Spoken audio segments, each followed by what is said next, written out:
Hey, salut tout le monde. Ben, écoutez, bienvenue à ce Facebook Live. Ça me fait plaisir de vous rencontrer aujourd'hui.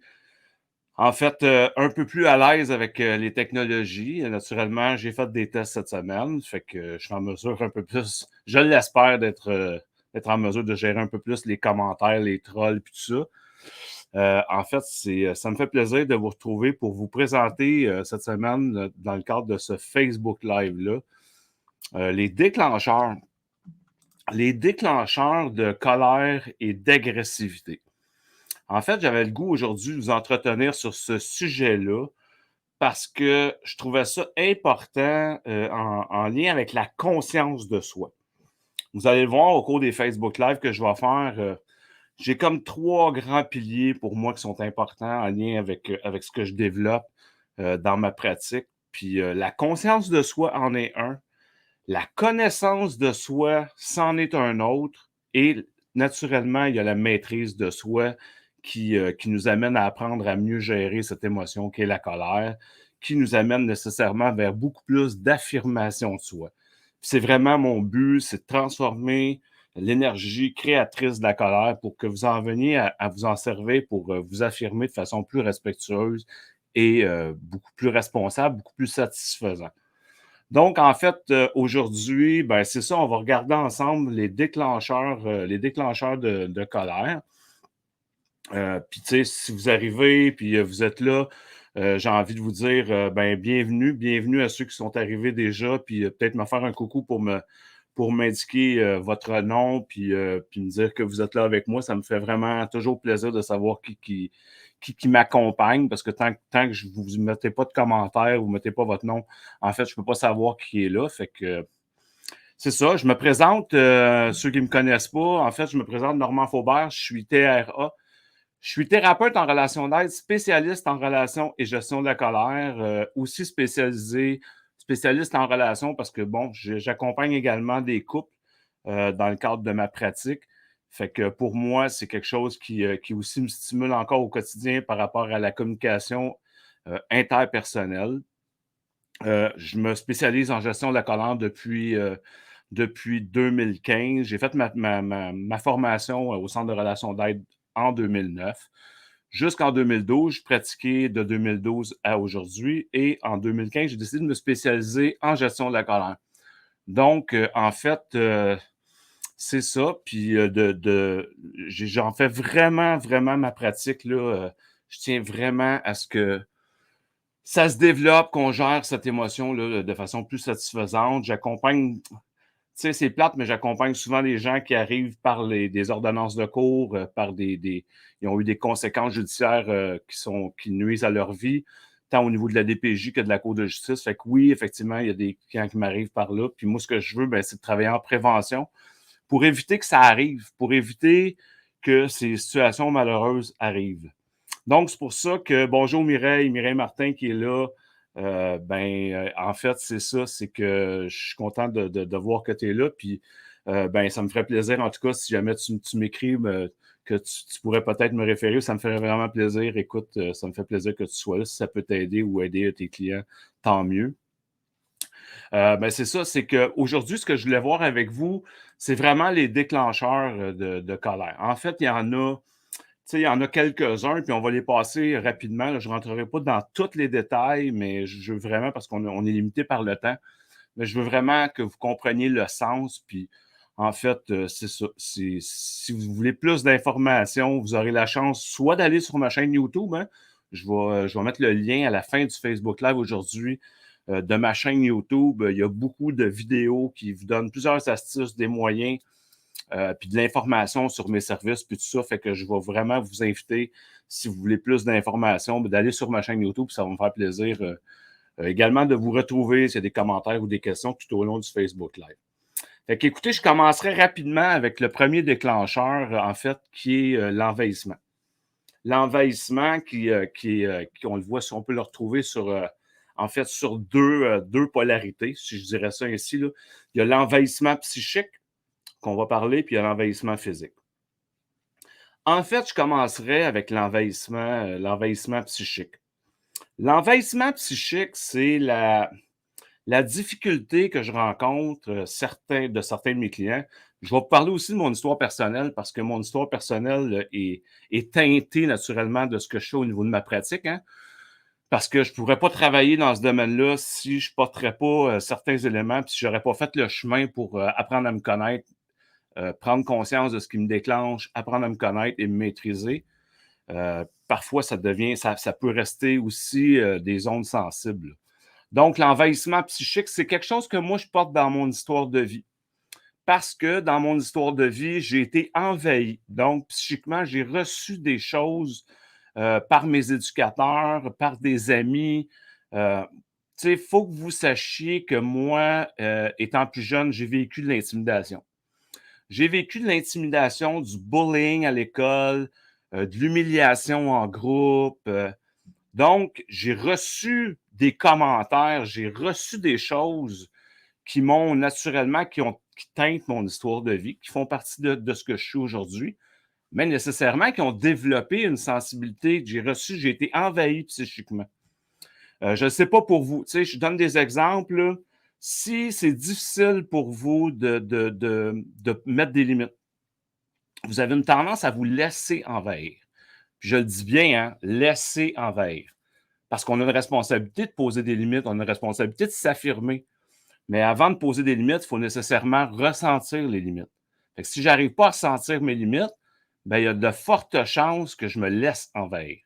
Fait que la première étape, c'est de voir c'est quoi les limites que j'ai, comment je suis capable de les ressentir, ces limites-là, pour éviter d'être envahi.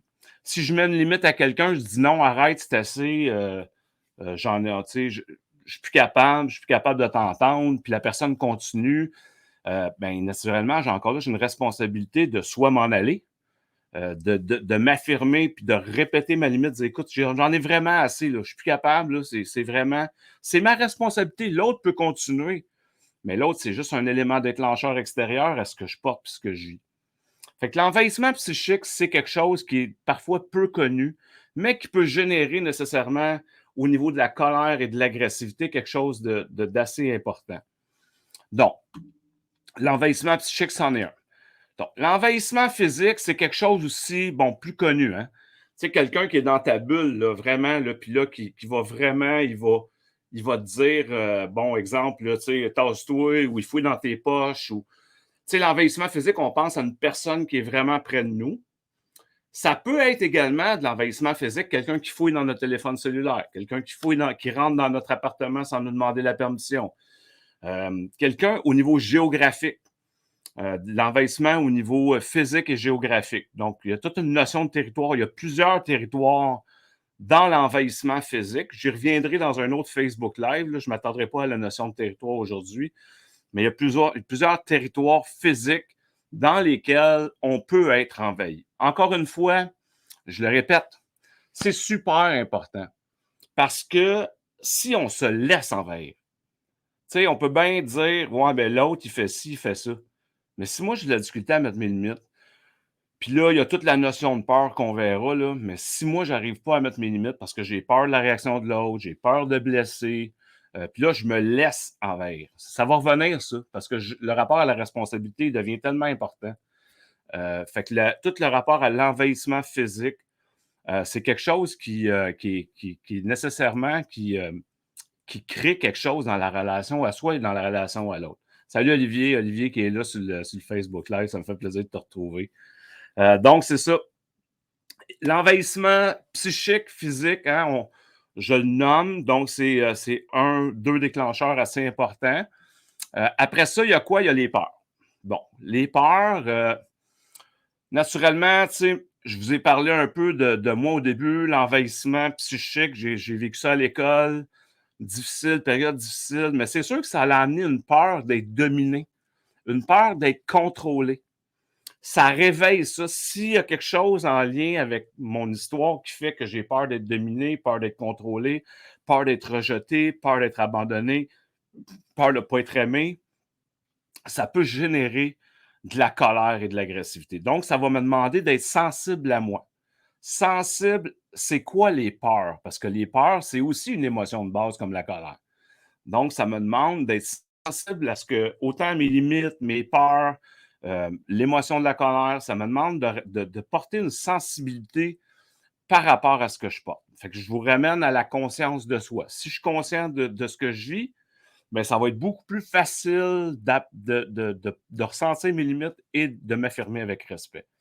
Fait que toutes les peurs, tout ce qui a trait aux peurs, puis j'y reviendrai, j'irai plus en détail par rapport à ça, mais nécessairement que les peurs, c'est quelque chose qui peut générer de la colère et de l'agressivité. Je vous dirais, tu sais, je prends l'exemple de la peur d'être dominé et d'être contrôlé. Tu sais, si on prend quelqu'un qui est dans une ruelle, puis qu'il y a 4-5 gars qui arrivent, puis que là, sa vie est mise en danger, ou celle de son proche, mais c'est sûr que ça va générer de la colère, ça peut générer même de l'agressivité dans sa polarité créatrice parce qu'on veut sauver notre vie, celle de nos proches. Mais c'est là que la peur, elle vient, puis elle génère. Il y a un facteur de stress qui se vit. Puis là, ben, il y a de la cortisol puis de l'adrénaline qui se génère dans le corps, qui fait en sorte que là, j'ai peur, puis je peux tomber dans l'agressivité, puis même la violence si j'arrive à ne pas être conscient de ça. Donc, les peurs, c'est un autre déclencheur de colère et d'agressivité. Maintenant, la frustration des besoins relationnels et personnels. Je vais aller plus dans la base de la frustration des besoins relationnels reliés au manque. Si je vis des manques ou je vis des frustrations par rapport à mes besoins relationnels, bon, besoins relationnels, on en entend un peu moins parler. Hein? Besoins personnels, on y reviendra, mais les besoins relationnels, c'est quoi? Ben, j'ai besoin d'être aimé, besoin de me sentir aimé par l'autre, besoin de sécurité, besoin de liberté, besoin de m'affirmer, besoin de me créer, besoin d'être écouté. Donc, ce sont des besoins fondamentaux, comme manger, boire et respirer. Ceux qui connaissent la pyramide de Maslow, manger, boire et respirer, ça fait partie des besoins qu'on a au niveau de l'être, mais bon, on a aussi des besoins fondamentaux au niveau relationnel qu'on a une responsabilité de s'occuper. Donc, les besoins, si je vis des frustrations par rapport à mes besoins, c'est quoi mon fonctionnement? Est-ce que j'ai un fonctionnement qui est plus dans l'attente que l'autre devine mes besoins? Hein? Je vois souvent ça dans mon bureau. Mais ouais, mais elle devrait le savoir ou il devrait le savoir que j'ai besoin d'être écouté quand elle est sur son cellulaire puis elle ne me regarde pas. Je prends souvent l'exemple du cellulaire parce que c'est un exemple que je rencontre souvent dans mon bureau. Hein. Le client qui est sur son cellulaire ou la cliente qui est sur son cellulaire ou sa conjointe ou son conjoint, puis là, ben, lui, il parle puis il ne se sent pas écouté. Il ne se sent pas important, il ne se sent pas considéré par l'autre quand il lui parle parce que l'autre ne le regarde pas. Bon, il a besoin, pour être écouté, que l'autre le regarde. Mais il ne nomme pas. Et il attend que l'autre le devine. Il devrait le savoir, j'y parle, il devrait me regarder, il devrait m'écouter. Ben non. Si tu ne dis pas, ça se peut qu'il ne sache pas. Ça se peut que ça génère une colère pour toi, puis une frustration, parce que ton besoin n'est pas nommé. Il y a quelque chose qui fait que tu ne t'occupes pas de ton besoin. Il y a peut-être des obstacles, puis ça, on les verra, les obstacles à la communication, dans un autre Facebook Live, mais c'est sûr que si tu as une responsabilité de t'occuper de tes besoins relationnels avec l'autre, parce que si tu ne le fais pas, ça se peut que tu vives de la frustration, puis si tu accumules, tu as un fonctionnement où tu vas plus refouler, tu es moins dans l'affirmation de toi, bien, ça se peut qu'à ce moment-là, ça t'amène à vivre beaucoup de colère, beaucoup d'agressivité, puis là, à un moment donné, tu vas défouler. Tu vas défouler ta colère. Là, ça va avoir un impact au niveau de toi parce que tu ne seras pas bien. Tu vas vivre de la culpabilité parce que tu as une réaction agressive. Puis là, ça a de l'impact dans la relation parce que l'autre ne sera pas bien de recevoir ça. Fait que, tu sais, d'être conscient de nos besoins relationnels, c'est quelque chose de hyper important. Et ça peut être nécessairement un déclencheur de colère et d'agressivité. Puis, il faut en être conscient de ça. Donc, encore une fois, je reviens, conscience de soi, hyper importante. Ça va nous amener vers une meilleure connaissance de soi et une meilleure maîtrise en fin de compte. Donc, jusqu'à maintenant, je ne sais pas si ça vous parle. Il y en a-tu dans ce que j'ai nommé qui portent ces déclencheurs-là? Il y en a-tu déjà, là, il y a des. Bon, je tire rapidement l'envahissement, les peurs, la frustration des besoins. Je ne sais pas si dans ceux qui sont présents aujourd'hui, si ça vous parle.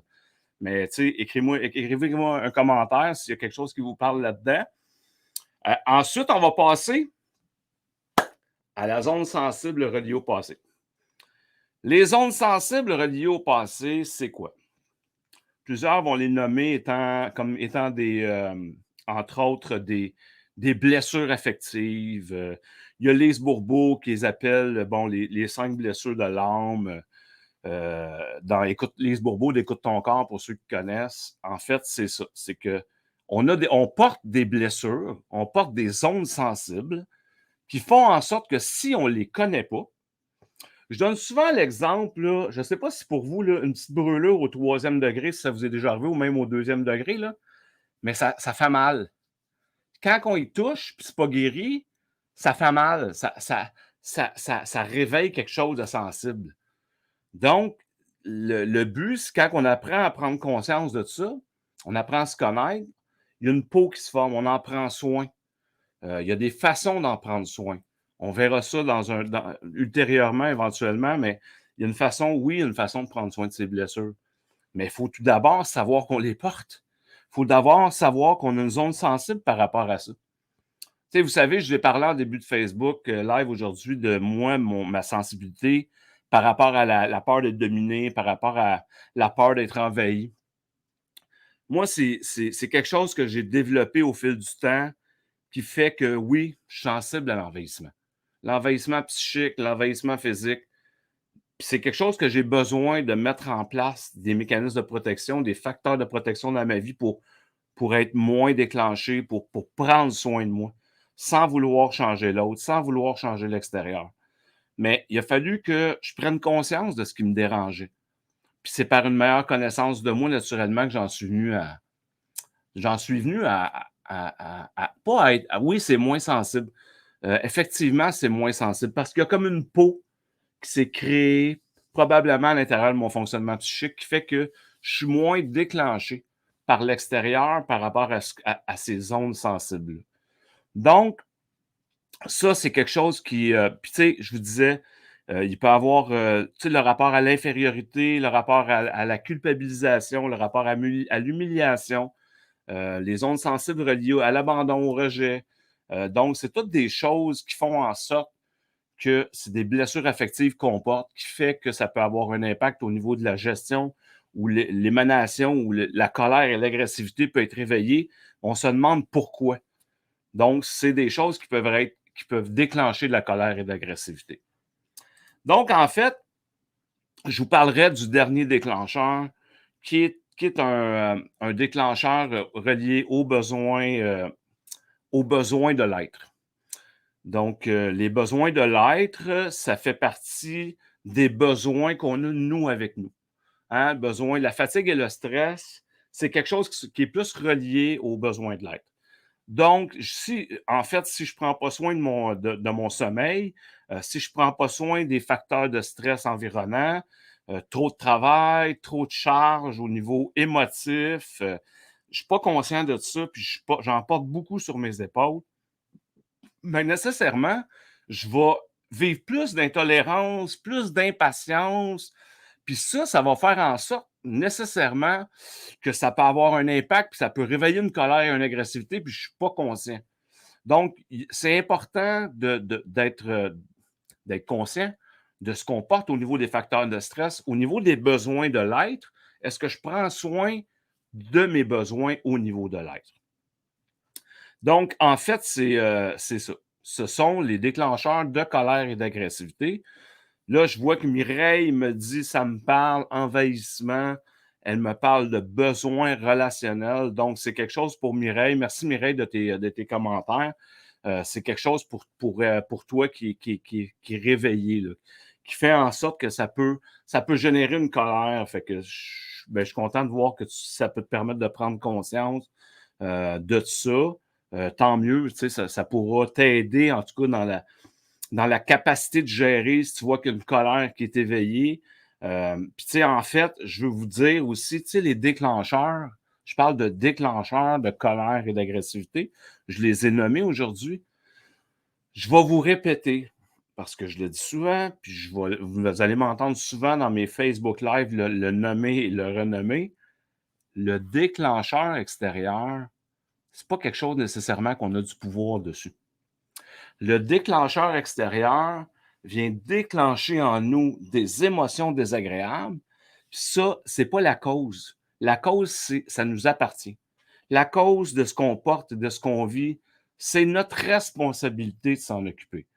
Donc, de là l'importance de voir, prendre conscience de ce qui nous dérange, ce qui nous déclenche au niveau de la colère, dans ce que j'ai énuméré aujourd'hui, pour être en mesure d'avoir une prise, pour être en mesure d'accepter, pour être en mesure de s'en responsabiliser et pour être en mesure de, si je peux changer des choses, mettre en place des choses, ça va me permettre, en tout cas, de m'occuper de moi et de m'occuper de la relation à l'autre. En fait, c'est ça. Il y a des choses dans lesquelles on vit au quotidien. C'est comme, je dis toujours, tu sais, il y en a, ils me disent, il y a des clients qui me disent, je suis impulsif, puis je ne sais pas pourquoi, puis oui, je comprends. C'est la première étape, c'est de prendre conscience. Prendre conscience de nos déclencheurs, ça va nous permettre de mettre une lumière. Tu sais, je dis souvent à mes clients, je leur dis, écoute, en fait, je leur dis, j'ai dit, tu sais, c'est comme si on allume une lumière. On prend conscience, c'est comme si on allume une lumière, mais on casse on casse le bouton de la lumière. Pourquoi? Parce qu'une fois qu'on a pris conscience de ce qu'on porte, c'est dur après ça de dire, tu sais, c'est de sa faute. Moi, je le sais là, que je porte une zone sensible par rapport à telle chose, l'envahissement, entre autres. Mais je peux pas dire à l'autre, si l'autre m'envahit, dire, ben ouais, mais s'il m'envahirait pas, je vivrais moins ça parce qu'on veut arrêter de souffrir. Si on change l'extérieur, ça va être bien plus facile si l'autre n'est plus là. Arrêter de souffrir. Mais c'est juste parce que le nom va changer. Le déclencheur va reprendre une autre forme. Il va s'appeler Chantal, il va s'appeler Mario. Ça va prendre une autre forme dans ta vie. Donc, de là l'importance de se responsabiliser, de prendre en charge notre vécu, les déclencheurs, ce qu'on vit, pour arriver vers une meilleure connaissance de soi. Et ça, nécessairement, ça va avoir un impact au niveau de la maîtrise de soi. Tu sais, il y a comme quelque chose, ben, en tout cas, il y a un processus qu'on doit suivre, mais ça l'amène vers un résultat. Ça, écoutez, moi, je le porte dans ma vie au quotidien. Tu sais, moi, ce que j'aimerais ça aujourd'hui que vous repartiez, en tout cas, avec une meilleure notion des éléments déclencheurs par rapport à ce que vous portez au quotidien dans votre vie. Moi, ça serait vraiment le but aujourd'hui, si vous êtes en mesure de dire, ouais, moi, il y a vraiment ça. Qu'est-ce que Normand m'a dit par rapport à ça? Ça fait vraiment du sens pour moi. Parce que je me reconnais dans ce déclencheur-là, j'ai envie d'aller plus loin. Tu sais, en fait, moi, ce que je vous dirais, c'est que si vous avez envie d'aller plus loin, bon, j'ai envie de vous dire que depuis maintenant le mois d'août, j'ai une chaîne YouTube. Fait que ça, c'est le fun parce que souvent, les clients me disaient, Caroline, Normand, j'aimerais ça t'enregistrer. Tu sais, bon, non, je laisse pas les clients m'enregistrer dans mon bureau. Ça, je fais pas ça. Pas de vidéo non plus. De là m'est venue l'idée de me créer une chaîne YouTube. De là m'est venue l'idée de faire des vidéos en proposant des moyens et des astuces pour aider les gens à réécouter. Je vous dirais, là, je suis agréablement surpris en ce moment parce que là, les clients rentrent dans mon bureau et me disent, là, j'ai écouté ton vidéo avec ma femme, puis j'ai fait écouter, puis là, elle comprend un peu mieux ce que je vis, puis fait que ça, là, moi, ça me fait triper. Ça me fait vraiment triper parce que, en fait, je rejoins un public, tu sais, je rejoins quelqu'un, puis je pense que avec ce que je fais, j'arrive à faire une différence. Fait que, tu sais, moi, si ça te tente premièrement, d'écouter mes vidéos, ben moi, je t'invite, tu sais, je vais laisser dans mes commentaires aujourd'hui, je vais laisser dans les commentaires aujourd'hui le vidéo, le lien de ma chaîne YouTube. Tu vas pouvoir cliquer là-dessus, puis tu vas pouvoir t'abonner. Ça, ça me fait vraiment plaisir pour moi d'être en mesure de t'offrir ça. Puis c'est un moyen qui est concret, qui est facile, qui est gratuit. Tu peux réécouter à répétition. Puis, tu sais, en fait, là, il y a ce moyen-là qui te permet de m'écouter si tu vis quelque chose, puis tu as envie de revoir des trucs ou des moyens. Puis il y a aussi je peux aussi t'offrir un appel gratuit découverte de 30 minutes. Tu sais, moi, ça, c'est quelque chose de créer la relation. Oui, l'Internet, oui, le web, oui, les vidéos, c'est beau, mais rien de mieux comme la relation. La relation, pour moi, c'est pour ça que je fais ça. Ma motivation profonde, c'est d'être en relation avec des gens et de les aider à changer. Tu sais, si toi, là, tu es un homme principalement, puis tu as de la difficulté à identifier tes émotions, tu as de la difficulté à les exprimer, tu as de la difficulté à exprimer tes besoins parce que tu es pris dans tes peurs.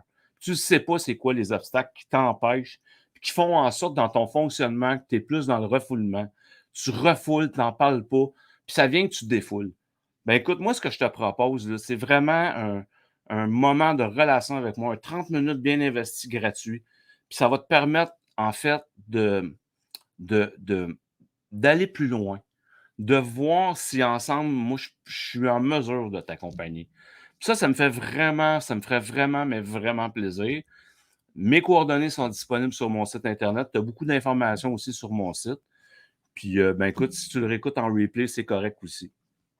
En fait, aussi, ben, je ne sais pas si vous avez d'autres commentaires, si vous avez d'autres questions. Ça aussi, ça me ferait plaisir vraiment d'y répondre. Le plaisir pour moi de prendre ce médium-là aujourd'hui dans, dans, dans le Facebook Live, c'est un nouveau médium pour moi. Je l'apprivoise, mais c'est une façon de rejoindre des gens aussi, tu sais. Mireille me dit merci dans ta façon d'approcher l'audience et de vulgariser le contenu. Ça m'inspire. Ben, merci beaucoup, Mireille, de ton commentaire. Ça me touche beaucoup. J'apprécie que tu puisses me l'écrire, me le transmettre. Tu sais, si ça peut, tu sais, oui, je vulgarise. Tu sais, c'est comme, je suis capable de rejoindre avec des mots. Tant mieux, ça a un impact pour toi. Tu sais, ça me fait vraiment plaisir que tu me le nommes. Puis je ne sais pas pour vous, tu sais, moi, en fait, je voulais aussi vous laisser sur un petit livre. Ça, c'est quelque chose que je veux mettre en place au quotidien, à chaque semaine. Moi, il y a un petit livre qui m'a inspiré beaucoup. Hey, c'est une petite affaire, là, celle-là. 90 pages, plein de moyens. La colère, cette émotion mal aimée. Je vais le mettre ici dans le bas, là. C'est c'est Serge et Carole et Vidal-Graf. C'est un couple. Eux, ils sont dans le fond, c'est qu'ils sont spécialistes dans le travail sur la communication par la gestalt thérapie. Puis ils animent des groupes, des ateliers depuis plusieurs années. Écoute, c'est un petit livre là, vraiment, vraiment bien fait. Puis ça parle des déclencheurs. Ce que j'ai parlé aujourd'hui, bien sûr, je m'en suis inspiré. Moi, je suis inspiré par plusieurs choses. L'approche non directive créatrice de Colette Portelance, entre autres, avec laquelle j'ai été formé au Centre de relations d'aide de Montréal. La communication non violente, la CNV, de Thomas Dansbourg. C'est quelque chose avec lequel je travaille naturellement. Mon expérience clinique est clairement mon expérience de vie. Fait que moi, ça me fait vraiment plaisir de vous rencontrer par le biais de ce médium-là, encore une fois. Et écoutez, on va être là la semaine prochaine. La semaine prochaine, on va voir en fait les mécanismes de défense. On va voir les mécanismes de défense qui sont reliés à la colère et l'agressivité. Les mécanismes de défense qui sont tournés vers l'extérieur et les mécanismes de défense qui sont tournés contre soi. Parce qu'en fait, il y en a deux. Ça se manifeste de deux façons. Donc, si on prend conscience, encore une fois, de nos mécanismes de défense et de nos réactions, bien, ça va nous amener encore une fois vers une meilleure connaissance de soi. Rappelez-vous les trois piliers: conscience de soi, connaissance de soi pour une meilleure maîtrise de soi. Donc, écoutez, sur ce, je vous souhaite une bonne semaine. Je demeure disponible tout au long. J'ai une super présence sur les réseaux sociaux. Donc, je vais demeurer présent. Vous avez des questions, messages en privé, vous ne vous gênez pas. Ça va me faire super plaisir de vous répondre à vos questions, vos commentaires, peu importe. Alors, au plaisir de vous retrouver la semaine prochaine, lundi, midi 15, c'est un rendez-vous. À bientôt et merci d'être là encore une fois. Ciao.